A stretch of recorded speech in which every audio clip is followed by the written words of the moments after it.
আসসালামু আলাইকুম বন্ধুরা, আপনারা সবাই কেমন আছেন? যার যার অবস্থান থেকে ভালো আছেন। আজকে আমি একটা নতুন রেসিপি নিয়ে আসলাম, কচু শাক রান্না। চিংড়ি মাছ দিয়ে কচু শাক রান্না করব। এই রেসিপিটা আপনাদের মাঝে শেয়ার করব। কচু শাকটা উপরে আঁশগুলো ফেলে আমি ছোটো ছোটো করে কেটে নেব। অলরেডি আমার চ্যানেল নতুন পুরাতন বন্ধুরা যারা আছে, চ্যানেলটি এখনও সাবস্ক্রাইব করেন না, চ্যানেলটি সাবস্ক্রাইব করে দেবেন।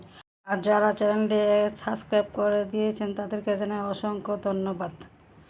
ভিডিওটি দেখতে দেখতে এই পর্যন্ত এসেও যদি একটা লাইক দিতে ভুলে যান, একটা লাইক দিয়ে ভিডিওটা কন্টিনিউ করবেন।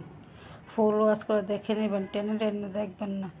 নতুন নতুন ভিডিও দেখার জন্য চ্যানেলটা সাবস্ক্রাইব করে পাশে থাকা নোটিফিকেশনটা অন করে রাখবেন। পাশে থাকা ভিডিও ছাড়ার সাথে আপনার কাছে নোটিফিকেশন পৌঁছে যাবে। কত সংগ্রহে আমি আস্তে আস্তে ছোটো ছোটো করে কেটে পরিষ্কার করে নিয়েছি। দেখেন আমার শাকগুলো কাটা হয়েছে, আমি অফ ক্যামেরা ধুয়ে নিয়েছি। এবার চুলাতে হাঁড়ি বসিয়ে সিদ্ধ বসিয়ে দেবো, একবার ঢাকনা দিয়ে ডেকে দেবো। এবার ঢাকনা খুলে একটু নেড়ে চেড়ে দেবো। এবার একবার কচু শাক রান্না করে দেখবেন, খেতে দুর্দান্ত লাগে। ঢাকনা দিয়ে আমি আবার একটু সিদ্ধ করে দেবো। এবার ঢাকনা যেমন কচু শাকটা আমার সিদ্ধ হয়েছে, অফ ক্যামেরা নামিয়ে নেব। এবার চুলাতে প্যান বসিয়ে দিয়ে দিলাম সরিষার তেল।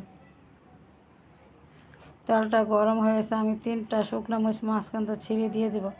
একটু নেড়ে চেড়ে ভেজে নেব। শুকনো মরিচ একটু ভাজা হয়ে গেছে, এবার আমি রসুন কোয়া দিয়ে দেবো। রসুন, আস্ত রসুন কোয়া দিলে কচু শাকটা খেতে ভালো লাগে। রসুনটা আমার হালকা একটু নেড়ে চেড়ে ভেজে নিয়েছি। এবার দিয়ে দিব পেঁয়াজ কুচি। পেঁয়াজটা আমি এবার নেড়ে চেড়ে ভেজে নেব। পেঁয়াজটা একটু ভাজা হয়েছে, এবার দিয়ে দিলাম 4-5টা কাঁচামরিচ মাঝখান দিয়ে ফেলে, আর দিয়ে দিলাম আদা রসুন বাটা দিয়ে ভালোভাবে 2 মিনিট ভেজে নেব।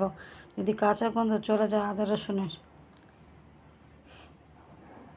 এবার ভালোভাবে ভেজে নিয়েছি। এবার দিয়ে দেব পানি, পেঁয়াজ আর রসুন যেন পুড়ে না যায়। পানিটা মিটে নেড়ে চেড়ে দেবো। দিয়ে দেবো হলুদ গুঁড়া, মরিচ গুঁড়া, ধনিয়ার গুঁড়া, জিরার গুঁড়া, আর দিয়ে দেবো পরিমাণ মতো লবণ। দিয়ে ভালোভাবে নেড়ে চেড়ে 2 মিনিট কষিয়ে নেব। এবার দিয়ে দিলাম চিংড়ি মাছ।